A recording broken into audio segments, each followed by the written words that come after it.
Bueno, en este caso, que es el caso clínico 3, tenemos un paciente masculino de 49 años, ya pensionado, anteriormente vigilante.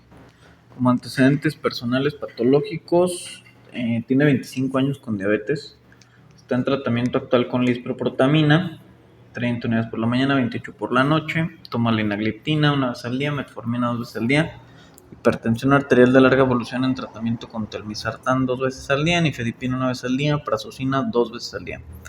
No tiene alergias, lo han operado de cataratas hace 5 años, le amputaron del tercero al quinto dedo del pie derecho por pie diabético, niega fracturas y transfusiones.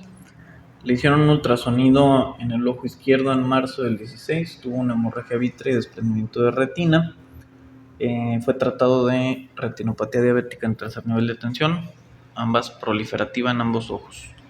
Tenemos laboratorios de febrero del 2024 encontrando hemoglobina de 13, plaquetas 392, leucocitos de 10.000, hemoglobina glucosilada de 7.8, glucosa en ayunas 207, creatinina de 1.3, lo cual nos da una tasa de filtrado de 68 en aquel momento, microalbuminuria de 1820 miligramos en 24 horas, albúmina de 4.1, colesterol 189, triglicéridos 97 y la TSH de 5.7. En marzo del 2025 la glucosa 171, un poco mejor, la creatinina se mantenía un poco estable, aunque sí subió 0.3, de 1.3 a 1.6, colesterol y triglicéridos no tan elevados, ácido úrico normal y la hemoglobina glucosilada de 7.3 y bajó la tasa de filtrado a 49 en más o menos un año. En esta ocasión, pues bueno, acude a control mensual, en este momento estable. Le pedimos otros laboratorios de este año, de septiembre, los anteriores eran de marzo. Y encontramos una hemoglobina glucosilada en metas en 5.3, su biometría hemática normal, el antígeno prostático bien. Tiene glucosuria, aunque, bueno, aquí todavía no le dábamos medicamentos para generarle glucosuria, por lo tanto sí es patológica esta glucosuria. Tiene proteínas, ¿verdad? Ahí en la orina, que sabemos que siempre va a ser una cuestión que nos va a hablar de glomerulopatía, ¿verdad? Su colesterol HDL está bien, 45, colesterol total elevado en 239, LDL en 155, triglicéridos de 195, LDL 39, glucosa 125 y creatinina 2.4. Subió bastante la creatinina, dándonos una tasa de filtrado de 31. Sus signos vitales: está hipertenso, tiene una hipertensión sistólica de 150/70 a pesar del tratamiento antihipertensivo. El resto está normal. Tenemos nuestro peso y talla, pudiéramos calcularla y deberíamos el índice de masa corporal. La exploración física, este paciente, les puse este caso porque a diferencia de los otros dos, si vemos el primero apenas tenía síndrome metabólico, el segundo pues tiene su diabetes ya establecida, de difícil control, que no quiere utilizar insulina, y en este caso ya es un paciente que lo tenemos ya con insulina, ya tiene metas de tratamiento. Sin embargo, pues 25 años de diabetes y la mayoría de ellos no bien controlado, pues sí va a ir cobrando factura, como dicen los pacientes, y ya tiene una serie de complicaciones crónicas, que también es parte de lo que ya hemos platicado. Si se fijan, tiene retinopatía diabética en ambas retinas. Aquí no cambié de diapositiva, dejen cambiar de diapositiva.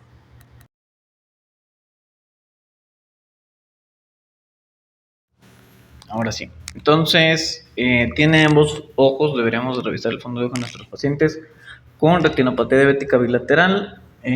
Bueno, aparentemente la higiene bucal es adecuada, no tiene pletora yugular, no tiene bocio.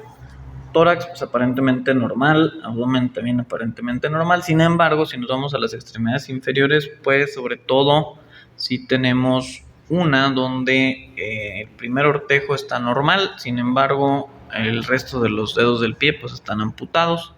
En este momento no tiene compromiso neurovascular distal, pero bueno, sí hubo ya un daño previo por tanto la cuestión vascular, la falta de aporte sanguíneo, la parte más distal de las extremidades, como la cuestión neurológica, ¿sí? El hecho de que no les genere dolor y sobre todo seguramente en ese momento pues estaba descontrolado de su glucosa, y esto favorece las infecciones y dificulta pues el tratamiento antibiótico, aunque sea el adecuado.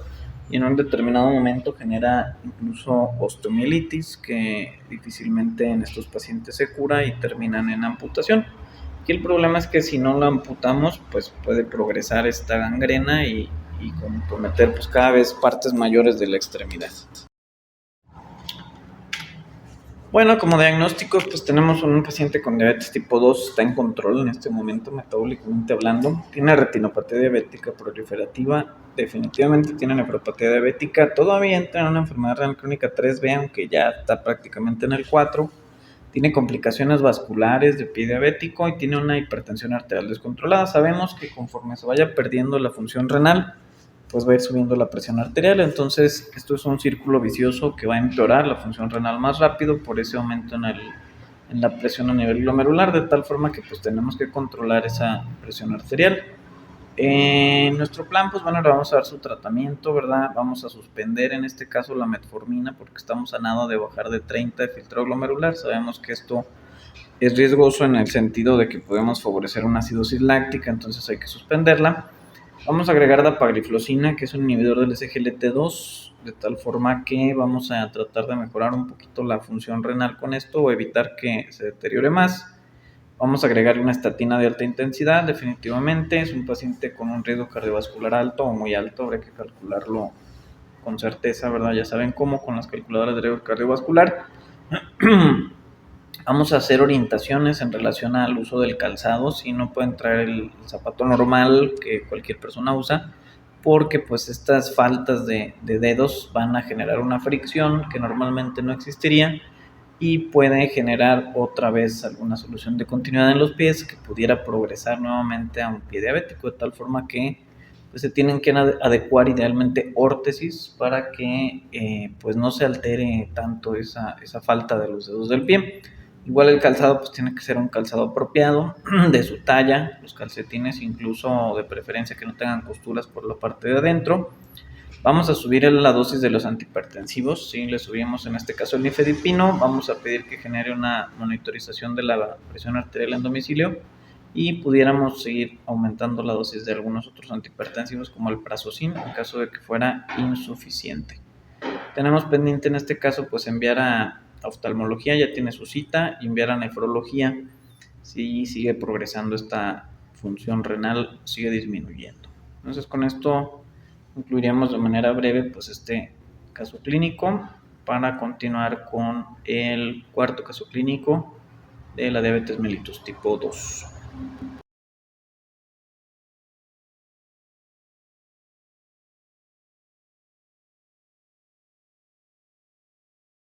Muy bien, bueno, continuamos con el cuarto caso clínico. Los otros tres casos clínicos pues, son pacientes que se vieron en el consultorio de medicina familiar, vistos por su servidor, pero obviamente protegiendo los datos personales de los pacientes como debe de ser. No debemos de poner cosas que no se deban de divulgar.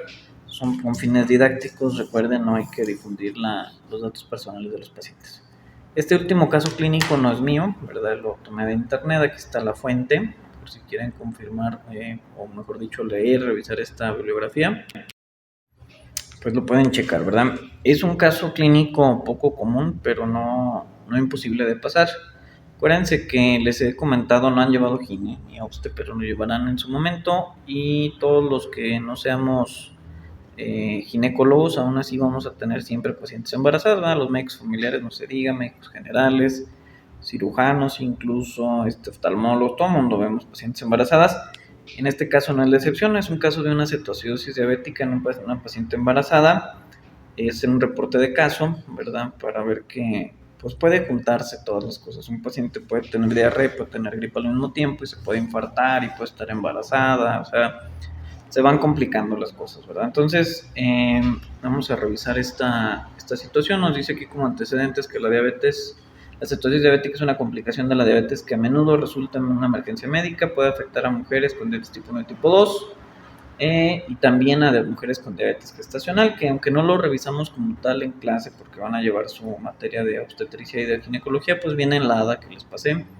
Entonces pueden profundizar ahí todos los detalles relacionados con la diabetes gestacional. En este caso se reporta el caso de una embarazada con una cetoacidosis diabética como tiene una baja frecuencia este padecimiento, pues bueno, se reportó el caso y se hizo una revisión bibliográfica.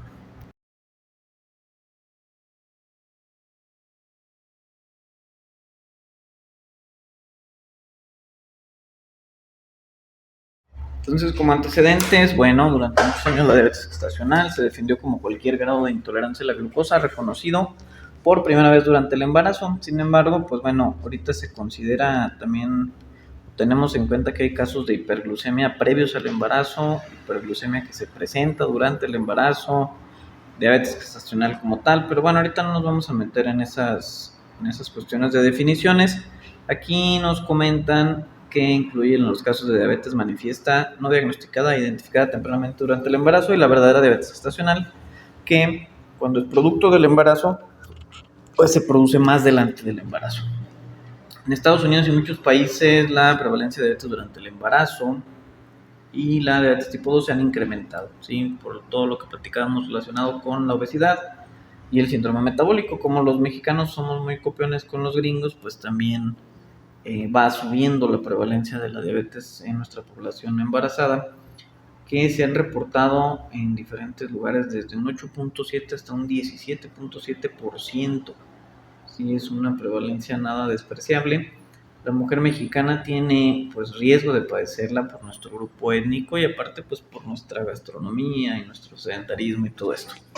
La cetoacidosis diabética es una complicación grave de la diabetes y con frecuencia una urgencia médica. Se trata de una complicación más bien de pacientes con diabetes tipo 1. Sabemos que eso es lo que clásicamente se pensaba anteriormente, pero sabemos que la diabetes tipo 2 también puede producir cetoacidosis. De hecho, son mayores los casos que vemos en diabetes tipo 2 porque hay una mayor prevalencia e incidencia de diabetes tipo 2. El objetivo de este artículo pues, es reportar este caso.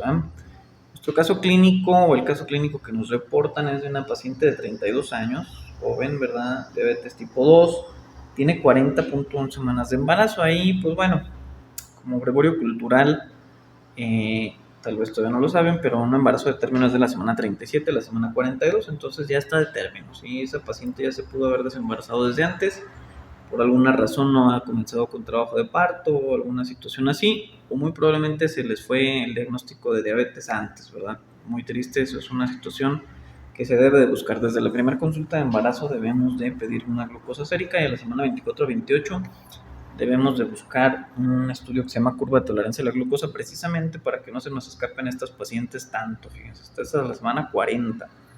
Pero bueno, acude a consulta con cifras de presión altas, sí, 145-95 para una embarazada con dolor epigástrico, pues ya es una preeclampsia esto, sí. Entonces, ya con eso se ganó que la desembaracen, ¿verdad? Ya está en la semana 40, trae la presión alta, pues ya hay que sacar este producto de la gestación.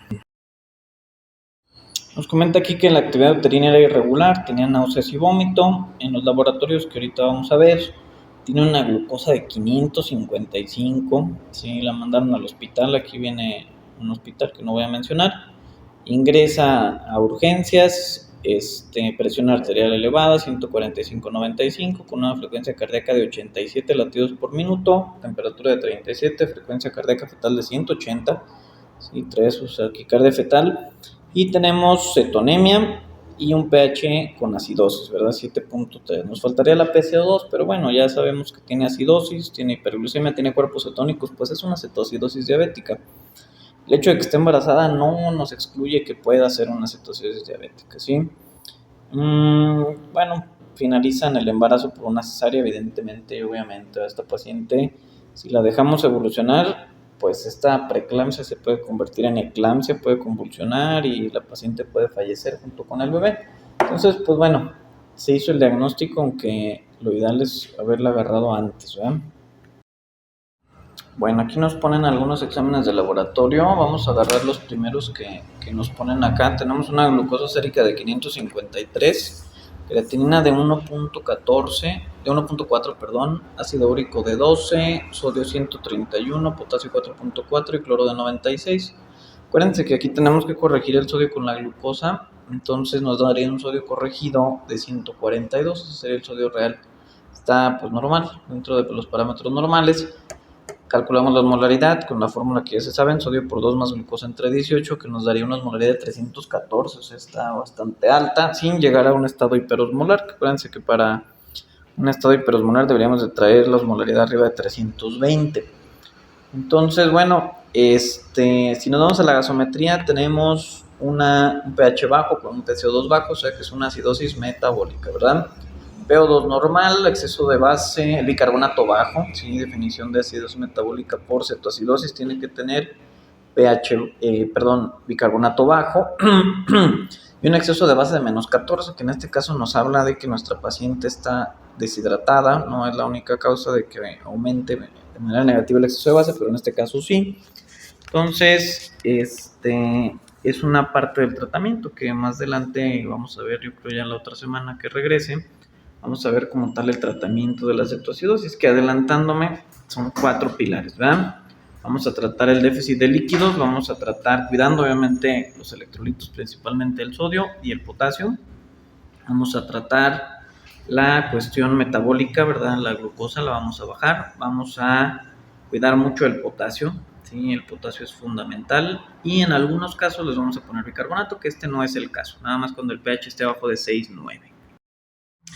Y en el examen de orina, pues tenemos obviamente cuerpos cetónicos positivos. El aumento de la creatinina, pues corresponde en este caso, como ya saben, a una lesión renal aguda prerrenal, sí, por una hipoperfusión renal, en este caso por la deshidratación que está generando la glucosuria, pues tratando de compensar esta hiperglucemia, ¿sí?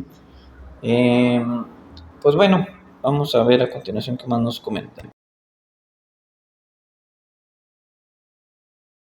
Bueno, aquí nos comentan que nace una niña de 2 kilos con 170 gramos, 45 centímetros, tuvo buen Apgar de 8,9. Acuérdense que mientras más Apgar tengan, mejor para el niño, mientras más Ileura mantengan, peor para el niño, que nos habla de dificultad respiratoria. El procedimiento quirúrgico pues salió bien, ¿verdad? Aparentemente, con todavía un poco hipertensa, presión arterial media elevada, saturando normal, frecuencia cardíaca de 86, glucosa todavía alta de 486, que bueno, no es una urgencia en este momento bajarla a lo normal porque podemos generar problemas importantes con las molaridades. Esta paciente va a estar internada un buen rato. Infusión de insulina, que es parte del tratamiento, vamos a ver en quiénes sí y en quiénes no lo vamos a dar, o cuándo sí, cuándo no. Se trasladó a cuidados intensivos, donde se continuó el tratamiento. 3 días después ya estaba bien, y ahora sí la pasaron a ginecología obstetricia para que se fuera a su domicilio. Bueno, esto es por el lado de la mamá, ¿verdad? Por el lado, la deshidratación grave y la acidez de la madre van a afectar, lógicamente, al bebé. La perfusión uteroplacentaria, lo que quizás fue un importante en los desenlaces fetales adversos que se correlacionan. La taquicardia fetal sostenida, y en algunos estudios se encontró pues que va a favorecer acidosis láctica e hipoxia en los recién nacidos, y esto pues definitivamente va a ser un punto en contra de un desarrollo neurológico, de un desarrollo psicomotor normal en un niño. Entonces definitivamente se va a complicar un embarazo, sí, por una cetoacidosis es una cuestión muy grave, sí, lo ideal es que no sean diabéticas, o si son diabéticas, pues diagnosticarlas a tiempo para que no pasen este tipo de situaciones. Acuérdense que en este caso fue por un embarazo, pero la cetoacidosis suele tener algún desencadenante. Puede ser una transgresión dietética, una transgresión farmacológica, puede ser alguna otra situación grave, un infarto, un evento vascular cerebral, un accidente, alguna situación que aumente las hormonas contrainsulares y empeore pues este tratamiento que ya venía teniendo el paciente, o muchas veces que no saben que tienen la enfermedad y debutan con una cetoacidosis, principalmente los niños con diabetes tipo 1, ¿sale? Que habíamos comentado.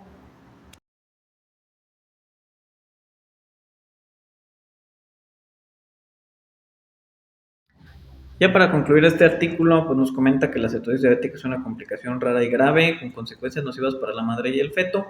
Esta complicación debe de ser atendida por un grupo multidisciplinario, si van a necesitar cuidados intensivos, cuidados neonatales, obviamente un obstetra que saque o que haga el procedimiento de la cesárea.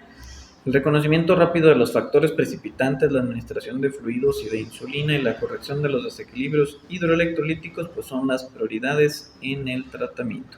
Entonces con esto concluimos esta revisión de casos clínicos que espero les sea de utilidad. Saludos, luego nos vemos.